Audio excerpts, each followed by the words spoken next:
दोस्तों सोचिए, अगर मैं आपसे कहूं कि भारत ने अपने ही रेगिस्तान के बीचों बीच एक ऐसी लाइन खींच दी है जिसे देखकर पूरी दुनिया दंग रह गई है, तो क्या आप यकीन करेंगे? जी हाँ, ये कोई साधारण लाइन नहीं, बल्कि एक ऐसी तकनीकी क्रांति है जिसने थार के बंजर रेगिस्तान में जीवन की एक नई नदी बहा दी है। कभी जहां सिर्फ तपती रेत और झुलसाती हवाएं होती थीं, आज वहां दूर दूर तक हरियाली की एक नई कहानी लिखी जा रही है। सैटेलाइट तस्वीरों में यह दृश्य किसी चमत्कार से कम नहीं। राजस्थान के सीने पर एक लंबी चमकती हुई लकीर खींच गई है, जिसे देखकर विदेशी वैज्ञानिक तक हैरान हैं कि आखिर भारत ने ये किया कैसे। यह कहानी है भारत के थार वाटर रिवाइवल मिशन की, जिसे लोग अब मानव निर्मित नदी भी कहने लगे हैं। दोस्तों, जहां पूरी दुनिया पानी के संकट से जूझ रही है, वहीं भारत ने रेगिस्तान में पानी बहाकर दिखा दिया है कि अगर इरादा मजबूत हो तो प्रकृति की सीमाएं भी झुक जाती हैं। लेकिन सवाल ये उठता है, आखिर कैसे, आखिर कहां से आया इतना पानी, और क्यों भारत ने अरबों रुपए खर्च कर रेत के बीच पानी की एक विशाल लाइन बिछाने का फैसला लिया? तो चलिए इस रहस्यमयी और अभूतपूर्व मिशन की गहराई में चलते हैं। लेकिन आगे बढ़ने से पहले, अगर आपको यह भारत का बढ़ता कदम गर्व से भर देता है तो इस वीडियो को लाइक कीजिए और कमेंट बॉक्स में जय हिंद जरूर लिखें। दोस्तों, भारत का यह प्रोजेक्ट सिर्फ इंजीनियरिंग नहीं, बल्कि दूरदर्शिता की मिसाल है। थार रेगिस्तान, जो कभी भारत की जलहीन भूमि कहलाता था, आज वहीं पर 900 किलोमीटर लंबी एक भूमिगत जल रेखा बनाई जा रही है। यह कोई प्राकृतिक नदी नहीं है, बल्कि एक कृत्रिम जलवाहिका है जो देश के पश्चिमी हिस्से में हरियाली का नया इतिहास लिख रही है। इस प्रोजेक्ट का मकसद है राजस्थान, गुजरात और हरियाणा के सूखे इलाकों में पानी पहुंचाना, खेती को फिर से जीवंत बनाना और वहां के लोगों को पलायन से रोकना। इस प्रोजेक्ट का असली दिल है इंदिरा गांधी नहर का विस्तार और उससे जुड़ा नया डेजर्ट वाटर पाइपलाइन नेटवर्क, जिसमें अत्याधुनिक पंपिंग स्टेशन, भूमिगत जलाशय और सौर ऊर्जा संचालित ट्रीटमेंट यूनिट्स शामिल हैं। इसे आप भारत का रेगिस्तान में नदी बहाने वाला सपना कह सकते हैं। दोस्तों, इस प्रोजेक्ट की शुरुआत एक सपने से हुई थी, रेगिस्तान को खेत में बदलने का सपना। और ये सपना देखा था भारत के वैज्ञानिकों और जल अभियंताओं ने, जिन्होंने कहा, अगर नील नदी मिस्र को जिंदा रख सकती है तो इंदिरा गांधी नहर राजस्थान को हरा भरा क्यों नहीं बना सकती। इसी सोच के साथ भारत सरकार ने एक ऐसी जल योजना तैयार की जो दुनिया में कहीं नहीं देखी गई थी। इस योजना के तहत पंजाब और हरियाणा के सरहदी इलाकों से पानी को इकट्ठा कर भूमिगत पाइपलाइनों के जरिए थार तक लाया जा रहा है। इस सिस्टम की खास बात यह है कि इसमें कोई पारंपरिक नदी नहीं है, बल्कि लाखों लीटर रिसाइकल्ड और ट्रीट किया हुआ पानी रेगिस्तान तक पहुंचाया जा रहा है। इस प्रक्रिया में खेती, उद्योगों और शहरी सीवेज के पानी को बड़े बड़े प्लांट्स में साफ करके इस्तेमाल योग्य बनाया जाता है। भारत ने इसके लिए दुनिया का सबसे आधुनिक वाटर ट्रीटमेंट और ट्रांसफर सिस्टम बनाया है। राजस्थान के बाड़मेर, जैसलमेर और बीकानेर जिलों में विशालकाय भूमिगत टैंक्स बनाए गए हैं, जिनमें दिन रात साफ पानी स्टोर होता है।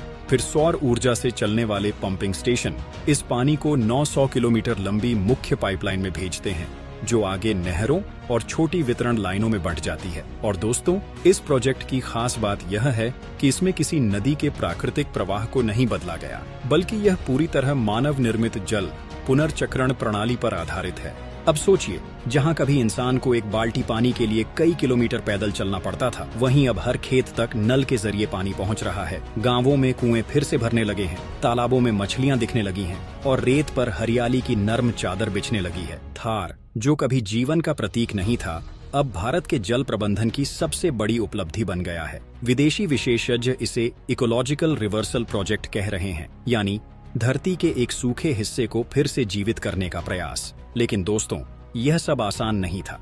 इस प्रोजेक्ट की कीमत अरबों में है, करीब $20 बिलियन, और इसे चलाने के लिए सिर्फ इंजीनियरिंग नहीं, बल्कि राजनीतिक इच्छा शक्ति की भी जरूरत थी। भारत ने यह दिखा दिया कि जब देश के हित की बात आती है तो बजट की नहीं, इरादे की कीमत होती है। इस पूरी परियोजना में मेक इन इंडिया का भाव भी झलकता है। पंप, पाइप, सोलर स्टेशन और ट्रीटमेंट प्लांट, सब कुछ भारत में बना। इस मिशन ने एक नया संदेश दिया है, रेगिस्तान अब सिर्फ रेत नहीं, भविष्य की ऊर्जा और हरियाली का केंद्र होगा।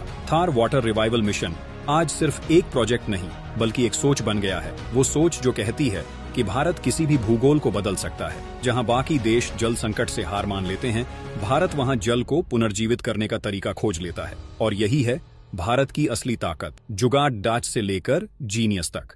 दोस्तों, अब बात करते हैं उस सवाल की जो हर किसी के मन में उठता है, आखिर इतना सारा पानी आया कहां से? थार रेगिस्तान के बीच में अगर भारत ने पानी बहा दिया तो वह पानी आया किस स्रोत से? क्या कोई नई नदी मिली है या कोई जल भंडार खोजा गया है? तो जवाब है, भारत ने इस बार प्रकृति का इंतजार नहीं किया, बल्कि तकनीक के दम पर खुद अपनी नदी बना ली। इस पूरी परियोजना का कमाल है वाटर रिसाइकलिंग और ground water recharge system. Bharat ने देश के उत्तर पश्चिमी राज्यों पंजाब, हरियाणा और उत्तर प्रदेश से निकलने वाले ट्रीटेड सीवेज व कृषि अपशिष्ट जल को एक स्मार्ट नेटवर्क के जरिए एकत्रित कर राजस्थान की सीमा तक पहुंचाया है। वहां बड़े बड़े ट्रीटमेंट प्लांट्स बनाए गए हैं जो इस पानी को शुद्ध करके खेती के योग्य बनाते हैं। इस मिशन का दिल है बाड़मेर वाटर ट्रीटमेंट कॉम्प्लेक्स, जो एशिया का सबसे बड़ा अपशिष्ट जल शुद्धिकरण केंद्र माना जा रहा है। यह हर दिन करीब 60 लाख क्यूबिक मीटर पानी को शुद्ध करता है। इस प्रक्रिया में न सिर्फ गंदे पानी को साफ किया जाता है, बल्कि उसमें मौजूद खनिजों और पोषक तत्वों को भी संरक्षित किया जाता है ताकि यह मिट्टी के लिए और उपयोगी बने। दोस्तों, यही पानी पाइपलाइन नेटवर्क के जरिए जैसलमेर, जोधपुर, नागौर और बीकानेर के खेतों तक पहुंचाया जा रहा है।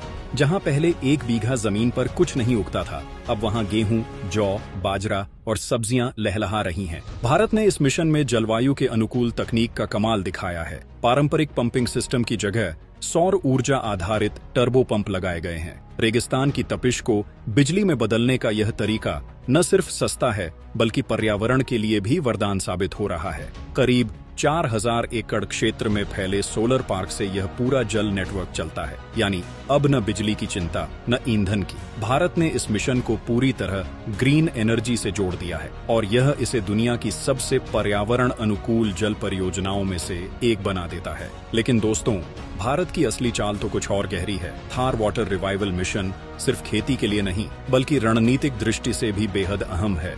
यह परियोजना भारत पाकिस्तान सीमा के बहुत करीब है। जिन इलाकों में पहले आबादी नहीं बस पाती थी, अब वहां पानी पहुंचने से नई बस्तियां बस रही हैं, नए उद्योग लग रहे हैं और सीमावर्ती इलाकों में सुरक्षा व आर्थिक गतिविधियां दोनों तेज हो रही हैं। आप समझ सकते हैं, जब रेगिस्तान में जीवन लौटता है तो देश की सीमाएं भी मजबूत होती हैं। इसे भारत का वाटर वॉल डिफेंस कहा जा रहा है, यानी पानी के जरिए सीमा सुरक्षा की एक नई रणनीति। और दोस्तों, इस प्रोजेक्ट से भारत ने दुनिया को यह भी दिखाया कि जल संकट का हल सिर्फ बारिश पर निर्भर नहीं होता, बल्कि प्रबंधन और नवाचार से भी निकाला जा सकता है। उदाहरण के लिए, इस योजना में वाटर बैंकिंग सिस्टम लागू किया गया है। इसका मतलब है कि जब मॉनसून में ज्यादा पानी होता है तो उस अतिरिक्त पानी को भूमिगत जलाशयों में स्टोर किया जाता है ताकि गर्मियों में वही पानी काम आ सके। इस पानी को भूमिगत पाइपलाइन के जरिए उन इलाकों तक पहुंचाया जाता है जहां प्राकृतिक जल स्रोत नहीं है। अब आप सोचिए, यह कितना बड़ा विजन है। भारत अपने ही रेगिस्तान को हरियाली में बदल रहा है, वो भी तकनीक, पर्यावरण और रणनीति तीनों के संतुलन से। और दोस्तों, इसका असर अब दिखाई भी देने लगा है। सैटेलाइट इमेजेस में पिछले 3 वर्षों में राजस्थान के पश्चिमी हिस्से की हरियाली में 17% की वृद्धि दर्ज की गई है। जैसलमेर और बाड़मेर के इलाके, जो पहले नो वेजिटेशन जोन कहलाते थे, अब वहां हरे भरे खेतों की पट्टियां दिखाई देने लगी हैं। अब जरा सोचिए दोस्तों, वो थार रेगिस्तान जिसे कभी भारत का सूखा जख्म कहा जाता था, वही अब दुनिया का सबसे बड़ा वाटर मिरेकल बनने जा रहा है। भारत ने ये दिखा दिया कि अगर इरादा राष्ट्र निर्माण का हो तो रेत से भी जीवन निकाला जा सकता है।